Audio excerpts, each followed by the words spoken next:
jenazah almarhum ke liang lahat yang telah dipersiapkan.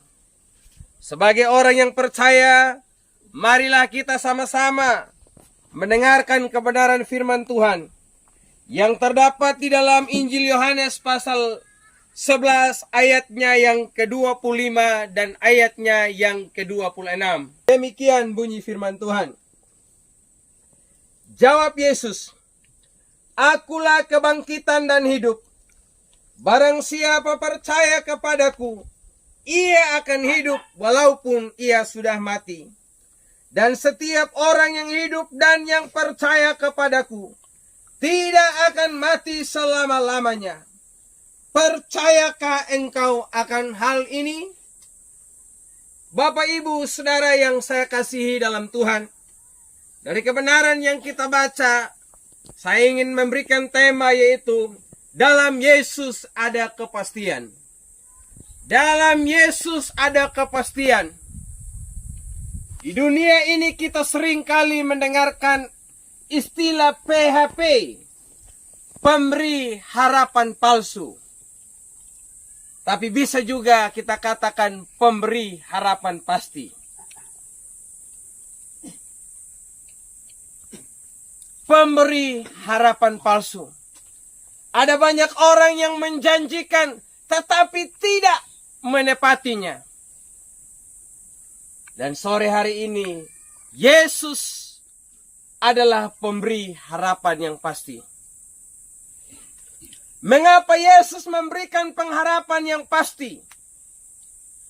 Karena dia adalah pribadi yang mempunyai hidup itu sendiri. Dan dia juga yang menciptakan segalanya. Dia adalah Tuhan. Maka apapun dia dapat lakukan. Hal pertama kepastian yang kita dapatkan dalam Yesus. Kalau kita baca di dalam Injil Yohanes pasal 14 ayat pertama, 2 dan 3. Di situ firman Tuhan mengatakan, "Janganlah gelisah hatimu. Percayalah kepadaku. Percayalah kepadaku." Dan di dalam ayatnya yang ke-25 ini dikatakan, "Akulah." Ia menyatakan dirinya sebagai pribadi yang layak dipercaya. Menyatakan dirinya sebagai pribadi yang layak dipercaya dan memang seharusnya kita percaya. Sebab dalam dunia ini tidak ada seorang pun dari zaman ke zaman, dari waktu ke waktu yang menyatakan diri, "Akulah yang menjamin kepastian itu" selain Yesus. Dalam agama lain mengatakan semoga, tetapi dalam kekristenan selalu ada kepastian, bukan kata semoga atau kata mungkin. Karena di dalam Yesus ada kepastian akan penghiburan dan penguatan, maka hendaknya kita sebagai orang yang percaya selalu menaruh pengharapan kepada Dia. Jangan gelisah hatimu. Sebagai bukti bahwa Tuhan benar menggenapi janjinya sebagai pribadi yang memberikan kekuatan dan penghiburan. Buktinya mulai dari hari pertama sampai dengan saat ini. Di dalam kita melewati hari-hari duka cita, Tuhan hadir dan memberikan kekuatan sehingga kita mampu bertahan dengan tetap bersuka cita di dalam Tuhan sampai dengan sore hari ini. Karena itu bukan saja dalam keadaan seperti ini atau dalam keadaan duka, di dalam kesulitan apapun yang kita hadapi sebagai orang yang percaya, biarlah tetap kita menjadikan Dia sebagai pribadi yang selalu kita andalkan. Yang kedua, dalam ayat 25 dan 26, Yesus menyatakan dirinya, "Akulah kebangkitan dan hidup."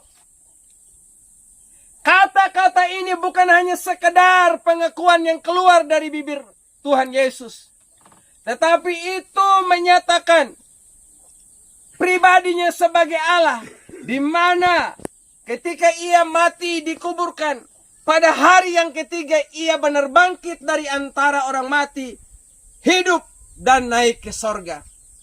Rasul Paulus kepada jemaat yang ada di Korintus dia berkata begini, jikalau kita percaya kepada Allah, tetapi ternyata Yesus yang kita sembah, yang kita percaya itu tidak benar-benar dibangkitkan dari antara orang mati, maka sia-sialah kepercayaan kita kepada Dia. Tetapi sesungguhnya aku ingin meyakinkan kepada kamu sekalian, kata Rasul Paulus, bahwa Allah Yesus Kristus yang kita sembah, Dia telah bangkit dari antara orang mati dan hidup. Dan bagi setiap orang yang percaya kepadanya, akan juga mengalami hal yang sama. Kita akan dibangkitkan dan hidup bersama dengan Dia dalam kekekalan surgawi. Inilah yang menjadi kepastian bagi saudara dan saya. Sehingga dalam keyakinanmu, dalam kepercayaanmu sebagai orang Kristen, itu tidak sia-sia. Tetapi ada jaminan yang pasti bahwa suatu saat kita akan bangkit dan hidup bersama dengan Tuhan. Biarlah sore hari ini kita percaya seperti Marta, di mana dia berkata, oh Tuhan, aku percaya. Almarhum yang telah pergi mendahului kita adalah orang yang percaya kepada Tuhan. Tepatnya pada tanggal 1 Januari tahun 2022, almarhum bergabung bersama dengan kami, di mana sebelumnya dia masih dari Tanarara. Selama 2 tahun ini, almarhum begitu setia beribadah kepada Tuhan.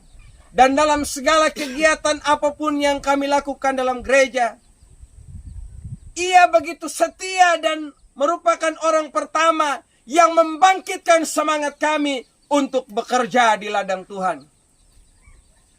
Tahun lalu, saya ingat ketika kami baru saja menyelesaikan peresmian gereja, beliau datang dan berkata kepada pengurus jemaat, kita sudah punya gereja, tapi tidak bagus kalau ternyata gereja kita dibiarkan terlantar begini.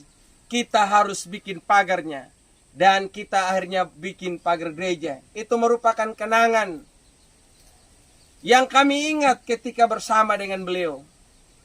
Begitupun juga hari Minggu terakhir di mana kami beribadah bersama dengan almarhum. Kami waktu itu berkeinginan untuk memangkas rumput yang ada di halaman gereja. Teman-teman yang lain katakan tunggu hari Sabtu. Tapi almarhum katakan besok saja hari Senin.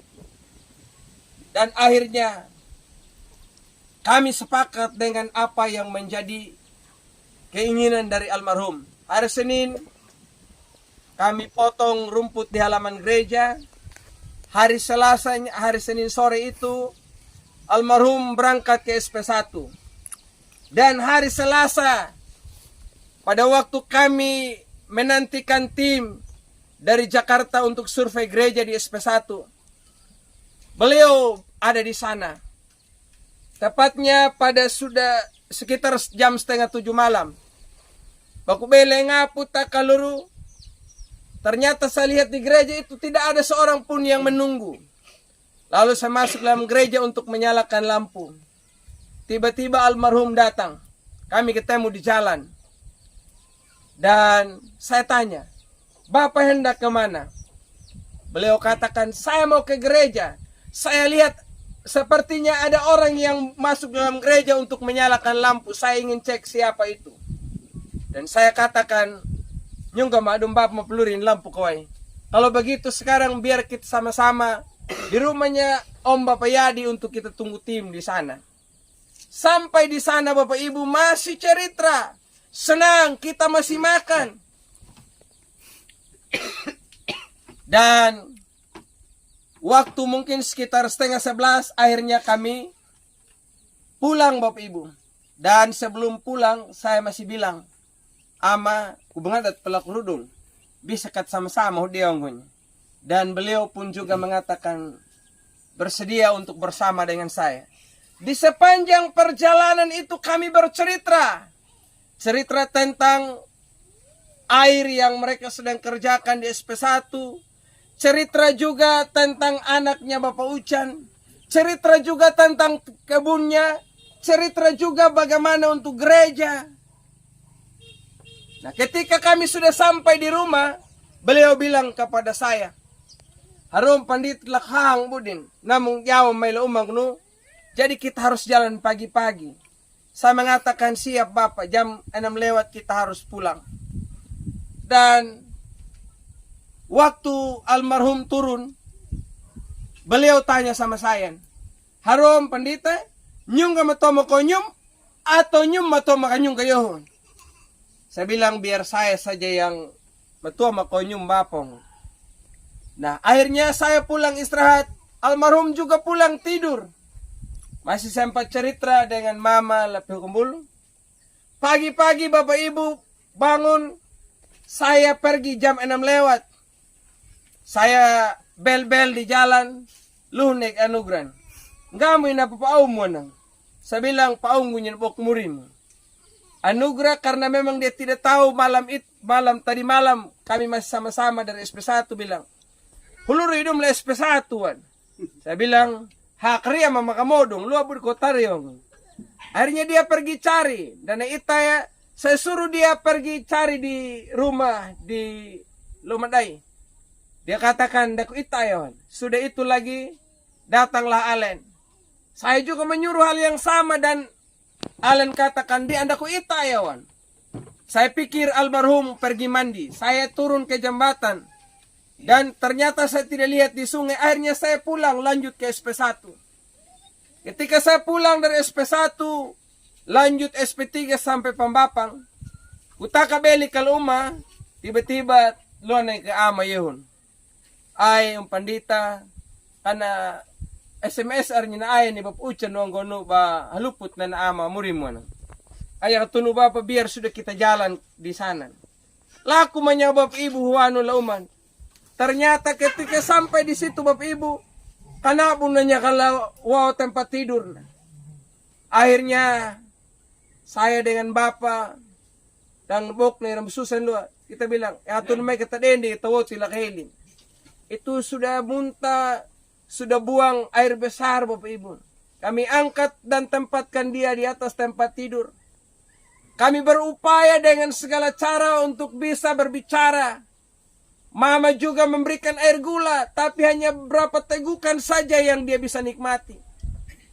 Ia tidak bisa berdaya lagi untuk berbicara dengan kami. Walaupun kami tahu sebetulnya ada sebuah keinginan yang besar untuk bercerita dengan kami. Tetapi penderitaannya itulah yang pada akhirnya, di mana dia harus mengakhiri perjalanan hidupnya dalam dunia ini. Saya melihat Bapak Ibu, mungkin hari-hari yang pernah ia lewati, ning memowanin dan ning memahamuananya. Tapi sejauh yang saya lihat Bapak Ibu, terlebih sejak September yang lalu pada saat kami mengikuti kegiatan global, ia akhirnya menjadi orang yang begitu setia dengan Tuhan dan yang begitu sungguh-sungguh mendukung pelayanan kami. Dan kematiannya pun juga Bapak Ibu, itu merupakan sebuah pelajaran berharga bagi kita, di mana ia mengakhiri hidupnya dalam pelayanannya kepada Tuhan dan juga melayani saya sebagai seorang pelayan dalam gereja. Ia telah mengakhiri pertandingan imannya dalam dunia ini dengan sungguh-sungguh dan takut akan Allah. Dan saya percaya seperti apa yang dikatakan oleh firman Tuhan. Oh, setiap orang yang percaya kepadanya, ia akan bangkit dan hidup bersama dengan Tuhan. Suatu saat nanti, saya akan bisa menyapa dia dalam kerajaan sorga. Bapa, Engkau telah mendahului kami. Dan aku dan teman-teman pun juga, sekarang kami sudah bersama dengan Engkau. Ia telah meninggalkan teladan imannya kepada kita sekalian. Karena sesungguhnya bukanlah awal dari kehidupan kita yang menentukan, tetapi titik akhir dari perjalanan hidup kita kepada Tuhan, itu yang menentukan apakah kelak kita akan bersama dengan Tuhan di sorga atau tidak. Bapak Ibu sidang penghiburan yang saya kasihi dalam Tuhan kita Yesus Kristus, secara pribadi maupun dalam jemaat, kami sungguh merasa kehilangan seorang yang begitu berbakti dan setia kepada Tuhan. Tapi saya percaya, tubuhnya boleh pergi, tapi teladan imannya tidak akan pernah hilang. Tetapi itu akan menjadi sebuah warisan yang selalu kami kenang sepanjang masa. Karena itu, sebagai keluarga yang telah ditinggalkan oleh almarhum, biarlah kita pun juga menjadi orang yang percaya. Sehingga kebersamaan kita bukan berakhir sampai di sini, tetapi kita akan berbahagia bersamanya dalam kekekalan surgawi. Saya berdoa, biarlah kita sekalian, khususnya baik keluarga yang ditinggalkan, biarlah kita tetap percaya kepada Tuhan. Sebab orang yang mendapatkan kepastian hanyalah mereka yang percaya kepada Allah. Kiranya Tuhan memberkati kita.